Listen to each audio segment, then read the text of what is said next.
श्रीमान संजय सिंह जी। धन्यवाद मान्यवर, आपने इस अति महत्वपूर्ण विषय पे मुझे बोलने का अवसर दिया। मान्यवर, भारतीय सेना देश का गौरव है। भारतीय सेना में भर्ती होना एक नौजवान का सपना होता है। मान्यवर, 2019 से लेकर 22 तक थल सेना के लिए देश के नौजवानों ने शारीरिक परीक्षण दिया, मान्यवर, चिकित्सीय परीक्षण दिया और वो परीक्षाएं पास की उन्होंने। 1,23,000 की संख्या उन नौजवानों की थी, मान्यवर। और इसी तरीके से वायुसेना के लिए लगभग 7,000 नौजवानों ने परीक्षा पास की। लेकिन बड़े अफसोस के साथ आपके माध्यम से इस सरकार को बताना चाहता हूं कि आज वो नौजवान अवसाद में हैं, निराशा में हैं, पीड़ा में हैं, दुख में हैं कि उनको आज तक सेना में भर्ती का अंतिम जो भर्ती के लिए उनको चिट्ठी मिलनी चाहिए, उस चिट्ठी की प्रतीक्षा कर रहे हैं।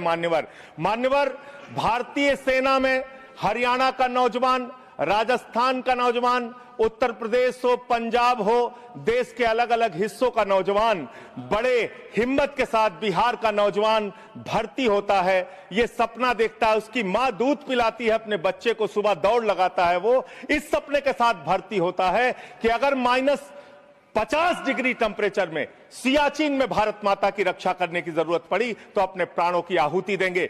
+50 डिग्री टेम्परेचर में जैसलमेर में खड़े होकर अगर भारत माता की रक्षा करने की जरूरत पड़ी तो अपने प्राणों की आहुति देंगे। लेकिन आपने अग्निवीर जैसी योजना लाकर भारतीय सेना के साथ और भारत माता के साथ विश्वासघात करने का काम किया। मान्यवर, एक अंतिम बात कह के मैं अपनी बात को खत्म करूंगा। मान्यवर, एक हरेंद्र यादव नाम का सेना का नौजवान, सेना का जवान पिछले दिनों जौनपुर में मिला। मान्यवर, वो हरेंद्र यादव अपनी पीड़ा, अपनी दुख को मेरे सामने रख रहा था। उसने विपक्ष के तमाम नेताओं के सामने और सत्ता पक्ष के सामने भी गिड़गिड़ाया, रोया। उसकी एक ही विनती थी कि सेना का जवान बना है हाथ में बंदूक लेने के लिए, सेना का जवान बना है भारत की रक्षा करने के लिए, लेकिन उस जवान से अधिकारियों के ट्रे उठवाए जाते हैं, सेवादारी करवाई जाती है। सेना में ये सेवादारी की प्रथा बंद होनी चाहिए। हमारे जवानों का सम्मान बरकरार रहना चाहिए। हमारा जवान देश की रक्षा के लिए है,